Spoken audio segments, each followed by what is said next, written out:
Hello and welcome to episode 6 of the story Pilgrim. Friends. Yeah, not that friends. Now before I carry on, I've got to remember to do all of the stuff that podcasters do when they implore you to please follow, like, comment. It really is important to try and get their message out there. So if you are not following, please follow it on whatever platform that you are. If you would please like it, it would be amazing. And if you can make some comment about it, that would be really appreciated. Now, this episode is a kind of continuation of the last couple of episodes. Like I said, I'm trying to figure this all out. It had been a while since I went for a good walk, and even longer since I played golf. Now, I am very fortunate to have friends all over the globe, and it's hard to keep those friendships alive. Social media and modern communication, that makes it a little bit easier, but it doesn't beat being in the company of friends and family. This episode, I made time for a few of my oldest, closest friends. First of all, I'd like you to meet Lauren.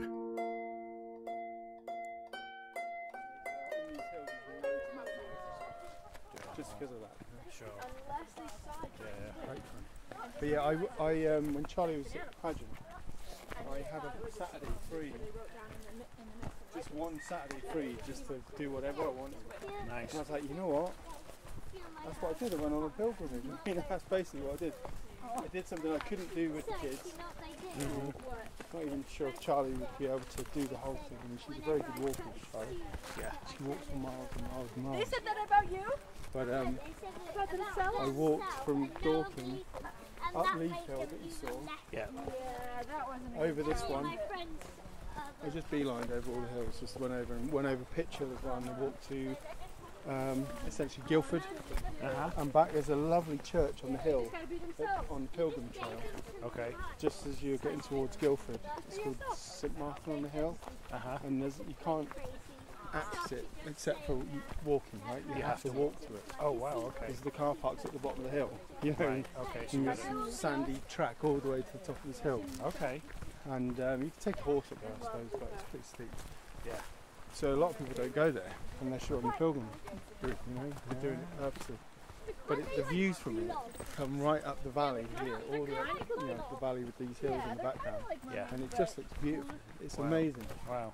And that was my point, that I kind of turned around and then walked back across that range over there, which is the Ranmore range. Wow. And it ended up being whatever it was. So how many miles did you do? Do you know? 35 miles, I think. In a day? Yeah. Wow. Because some of it was jogging, right? Right. So but I got pretty tired then. Could be a bike coming. Yeah. And we're going this way the whole time, you know. We keep going like this. There's two people down there. Yeah, we're going to head down that way in a bit. Yeah. Well, that's a lot. What time? So I started off really early. Really early. I got there. That's what I do. Yeah. And on my bike, like a bike is great because you get to. I mean, I do 100k in a 4 or 5 hour kind of period. Yeah. Through these hills on paths like this. Man, it's such a good day. Yeah. You explore so much and see so much you wouldn't ordinarily see. You know? Yeah. Yeah, that's it. Like I haven't been on this bit before. Like I've just found another path. Yeah, that you can do. Yeah. Following on from my last episode, I just wanted to ask Lauren, what does pilgrimage mean to him? Now, I should say I met Lauren through his wife Charlie. Charlie was already a good friend. They're married and they have 2 gorgeous children. The children are absolutely going to be making an appearance.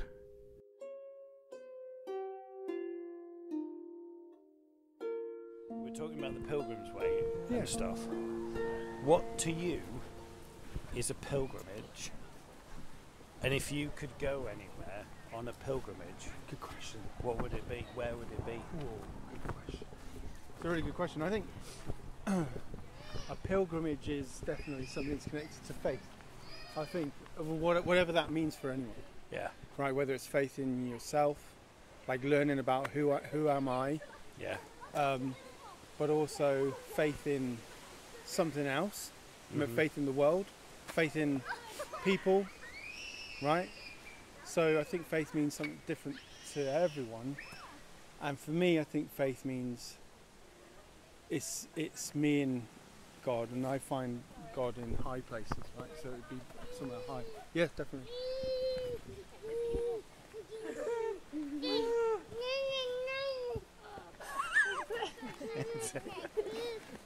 Oh.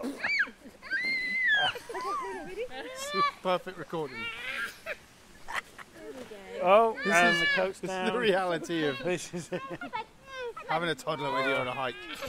Yes. Well, you know, It's not free anymore. art potentially, like prospectively, though, is in a high place for him, and he, you know, I'm not sure if he's having the same experience as I have on the top of the mountain.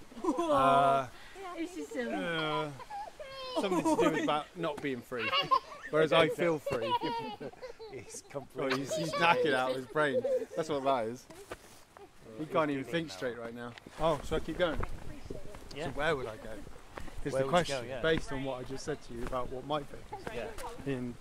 in nature, and its Yeah. ability to help you connect with a higher purpose, but Yeah. also for me that higher purpose is connected to the life of the Saviour Jesus Christ, right? Yeah. Who I regard as a saviour Yeah. figure. So it would have to be, you know, to the Holy Land from here. I think my birthplace to there, Yeah. right? Place of rebirth. I think is. Yeah. So Yeah. that's for me. Have you been there? Be a no, I haven't yet, and I've kind of saved it. He thinks it's hilarious. He thinks it's a really silly. Why did I save it? For the Yeah. Why are you saving it? Just Come on, go, just Lauren. Go now, Come on, Daddy. shouldn't he? Yeah. Sometimes that laugh he just did is in my head when I consider why I've waited to go. But yeah, No. Well, it's not the question of that, is it? It's the question of just life just gets in the way, doesn't it? Just other things like. this little one. What are you doing? But they don't get in the way. These are markers of, for me, like this is a marker of like There's no a resentment. decision. Yeah. No way. No. Like there's a moment where you go, no, I'm losing my life to, you know, Yeah. I'm now going to be a dad and that's it. You know, you've got to Yeah. keep this kid alive until they're a teenager and they can fend for themselves. But it becomes much more than that because you suddenly realise, well, but what am I without these two? Do you know what I mean? Like sure. I was okay before, I thought I was doing alright, but now, Yeah. in terms of fulfilment, purpose, faith and all that, pilgrimage, I mean this is a pilgrimage in and of itself. The journeys we've spent in these hills as a family, Yeah. Yeah. I mean solitude, it's joy, it's, you know, it's all Yeah. those things that you look for that you struggle to find. I was saying that as I'm saying it, ironically, he's going nuts. But it is, isn't it? Because Yeah. that's what I'm trying to. Sorry, Charles. Do you want me to take him? What are you doing? He's like laughing. Do you want this? It's a laugh cry. Yeah. This is what real insanity looks like at his age. We'll come back to Lauren and Charlie and the kids later. Now I want you to meet Adam. Adam and I went to drama school together. Adam is one of my closest friends. I see a lot of me in him. No matter the distance or time that passes, I know that I can always rely on him and pick up where we left off.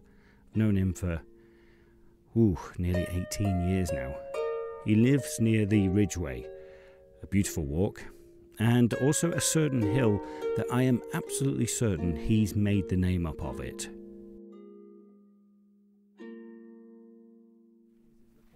But all that woodland there. Yeah, It's so just that, I mean, trees that's after below- trees. So the Ridgeway, you can start to see it now, but it goes off. That's, Yeah. That's the other side of Wendover, Yeah. and Wendover Wood, and then that'll eventually go round towards Chequers. On the other side of Paul's Knob. Yeah, well, no, that far distance there. Yeah, Paul's Knob's this one. I've got to get that. Just I've got to get it some- in, haven't you? Yeah, the other side of Paul's Knob, and then over in the distance, then it goes around towards the hill line to Chequers, and then after that you're heading into Oxfordshire, and then you've got eventually Uppington and Wilbur Downs and all that lot. Well, does off to Chequers Avebury. have a lot of land? There's a fair bit of land around it. There's a couple of good hills right by Chequers. The name escapes me. And one of them goes right up to the edge of Chequers, this hill. But you can't get quite up onto the crest of it to see into Chequers because halfway up there's a gate and there's video cameras up there. It's really random. Really? You just walk up this field and then you know you're being watched. Yeah. So yeah, you can sort of get up. It's a nice field to walk up to look back over this vale from the other side. Right.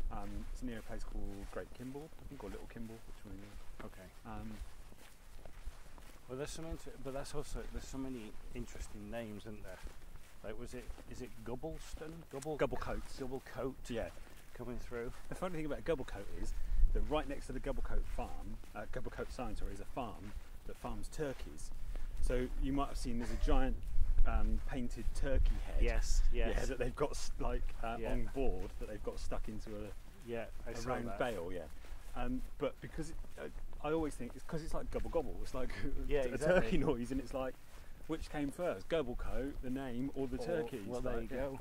Yeah. And I've got a mate, Steve, that I grew up with. Well, not grew up, like we were mates. Not Steve, another Steve. No, another Steve. How can you have two Steves? I know, it's funny. Steve, we call him. We used to call him Soft Metal Ballads, Steve, because that was the kind of like rock that he liked. And we were gonna Steve Soft Metal Ballads. Like, we all had nicknames, but he was Steve Soft Metal Ballads. Okay. I don't think anyone calls What was him that yours? anymore. New Jack. Long story. All Oh, chuckles. yeah, okay. All chuckles. But yeah, that's another long story as well.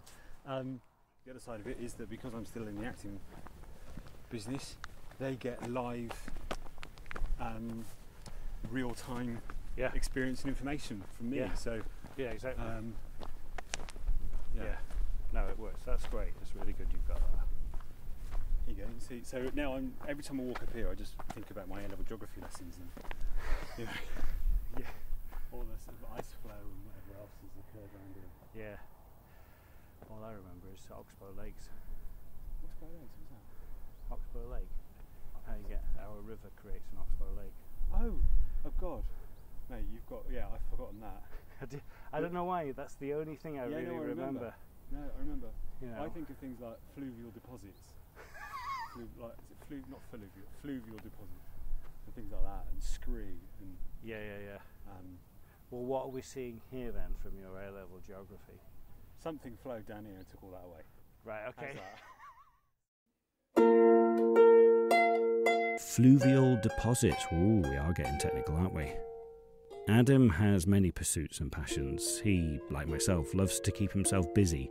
He used to love going skiing, so I had to ask him. Do you have a skiing story? I remember being in Courmayeur in Italy when I was in my late 20s, early 30s, and I went with a group of blokes, most of which they were all friends from the football team, and I was friends with some of them, more than others because I worked with them, but I went as part of the group, and they were like amazing guys, like really, they liked to crack.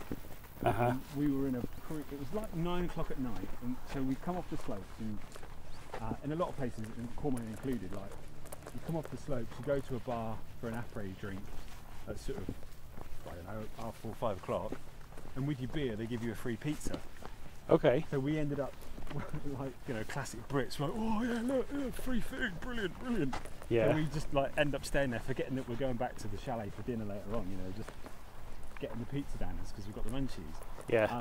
So we went back, then I had dinner at the chalet, cooked by the chalet host, went out and went to the first bar, and from that bar we were supposed to be getting picked up to go to a nightclub that was sort of on the outskirts of town. We paid for this excursion. It was, you know, rip the tourists off type thing, basically. It was a crap nightclub. But so we're all there. We hadn't had much to drink, you know, we'd had a few drinks, but we'd eaten a lot, so we weren't in that sort of frame of mind. And there's one fella, and I'm never going to name him, but he's a really nice guy, quite a big lad. Yeah. Really cool. We're all stood there chatting, and he looked and he went, his face kind of went a bit ashen. And I was like, oh my God, is he all right? What's up? And I mean, this guy's like 6'3", 6'4", big lad. He hadn't drunk much. And I thought, what's up with him? And he went, oh, I think I've just shit myself. I was like, what?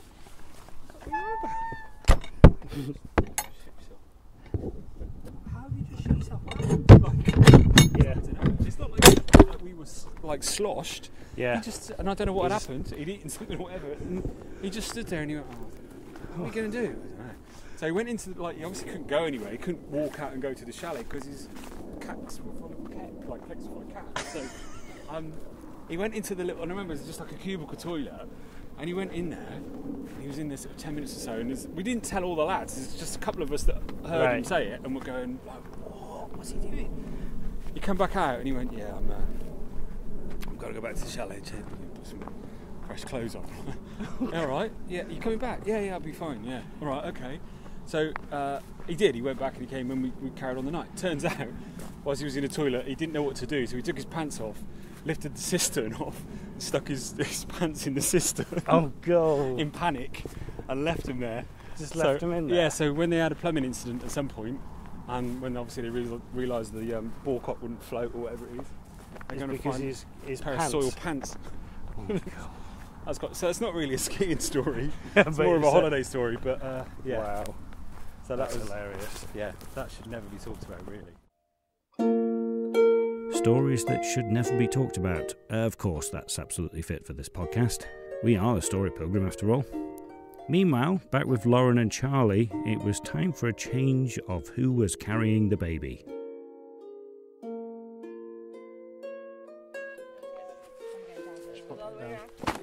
I do. I will be perfectly obedient. It's a good way. My dad did it. He's heavy. He's got heavier. I'm squashing him. Yeah. So we I can spent sleep, maternity okay. leave hiking every week, but he was very small then. Are you still swimming? Yeah, once a week. Same spot? No, I go with a group. I still sometimes go to Hampton Court as well, but Sleepy boy. I found I'm really enjoying the social side of it.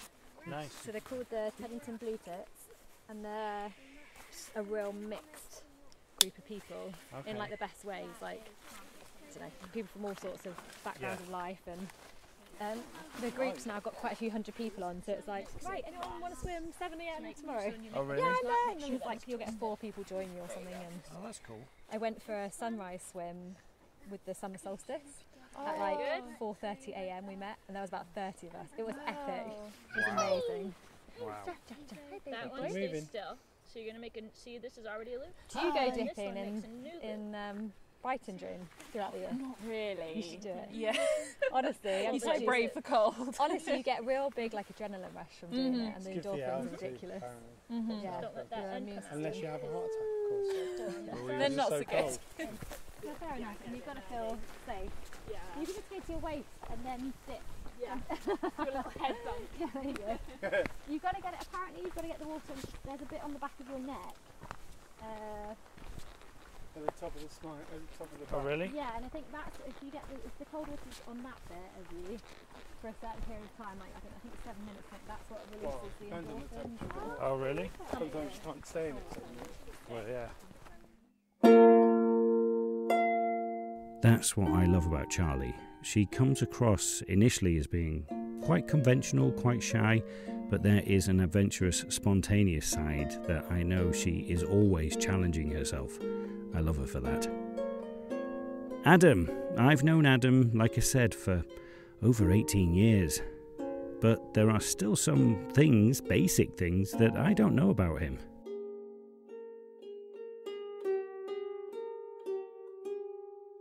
Learn a little more. Yeah, exactly. Yeah, right. So where did the acting come in then? How did that come about? So I started acting at junior school. I think my first thing I did, I was 9 or 10, and we did like little nativities and school shows, you know, all that kind of stuff, and Yeah. played Father Christmas and whatever it was at the end, you know, in the school thing for a little primary school. Yeah. And then at 10, they did Christmas Carol, and I played Marley. And I Okay. remember a little 10-year-old lad having my mum tied a white handkerchief, like, you know, sort of around my head as though I had the rotten teeth, and they put chains on me from a mate of mine, Rich. His parents were farmers, and they gave my dad a massive tractor chain which they hung around me. It was so heavy I could hardly walk with it on, and then I just remember like the old scrooge, clunk, clunk, clunk, and I loved that so much. Yeah. So I joined a local like dance college, dancing school, not because I wanted to learn to dance, but because they had an agency, and I wanted to try and get on telly, do some like acting, like adverts and things like that, and that was the only way to do it back then. Yeah. So yeah, that was kind of the start of it. Okay. Yeah, that was the start of it. And from there I got up to sort of comprehensive school, and there was a lot of stuff going on, extracurricular, nothing really, like drama classes were never really of any use at school, but the extracurricular stuff was quite good, and you could audition for that, and it was across the years. So it was across all years at school, they put a production on, because it was, you know, after school, and it was run by a maths teacher who was a really good MD, and a couple of others, and so I did it, and I think we did a few like variety things, and in my second year at school, I played the lead in the school play, like that kind of extracurricular play. Okay. And then did a few more, did a community drama thing, auditioned for that in Swindon, and ended up playing Ada and Mole for a few weeks at the Wyvern.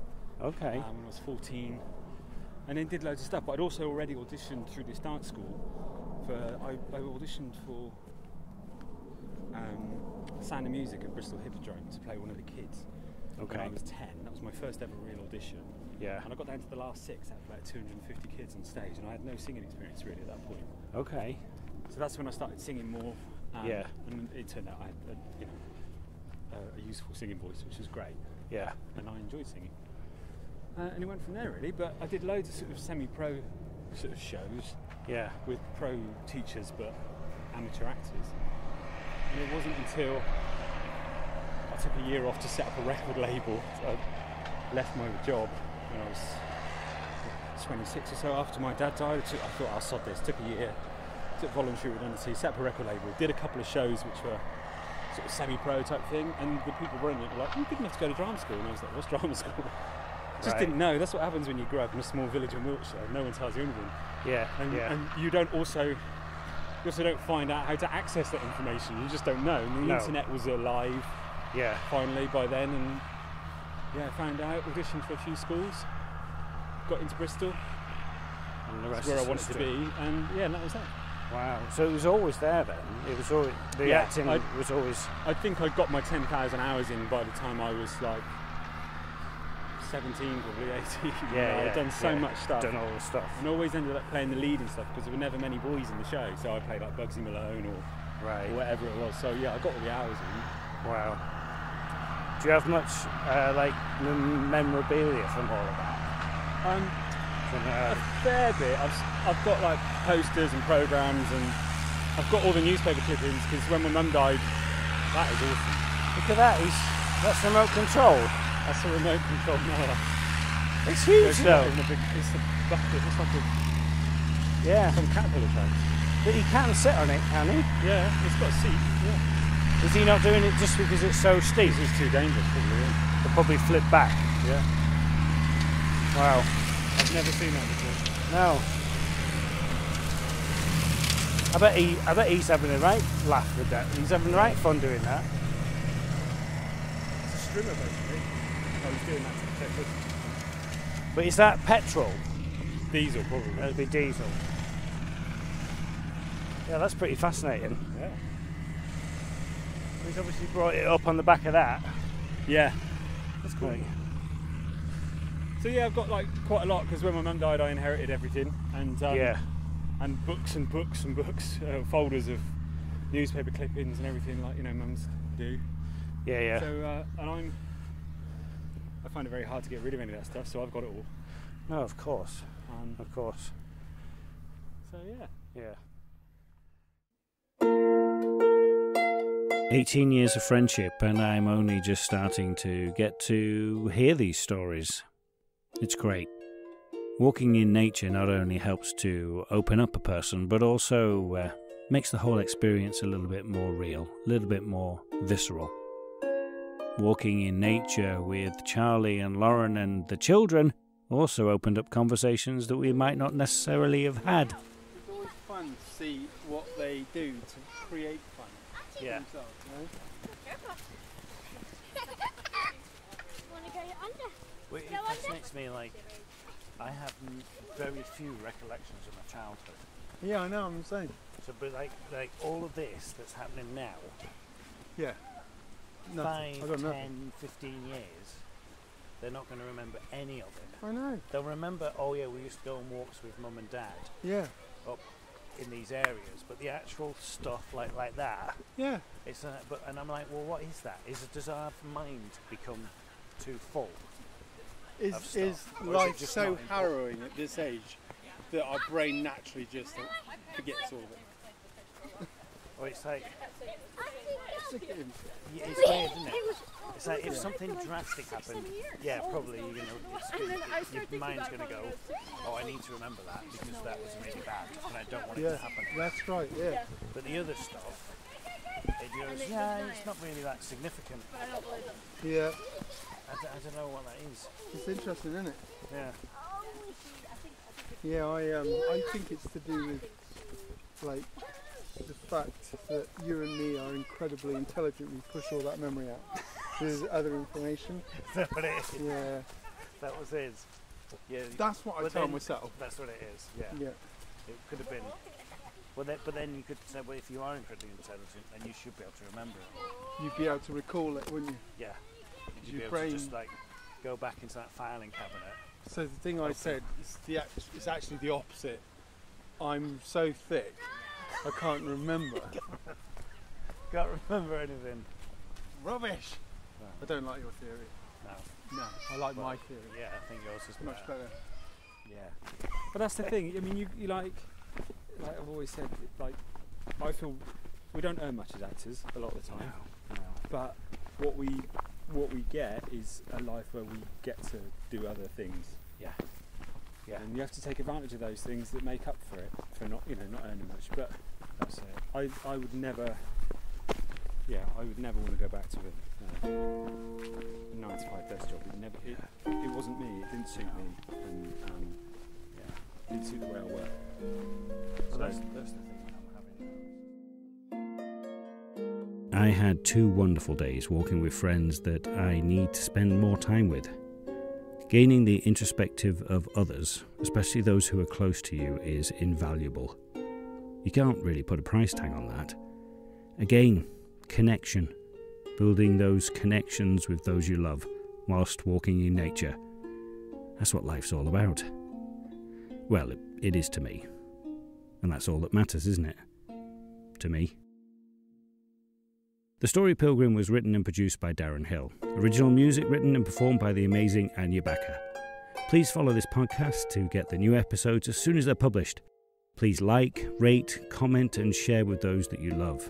And maybe those that you are not so keen on as well. Maybe it will soften their heart. For more information, go to www.thestorypilgrim.com. Follow us on Instagram, Facebook and X. Until the next time, buen camino and keep listening.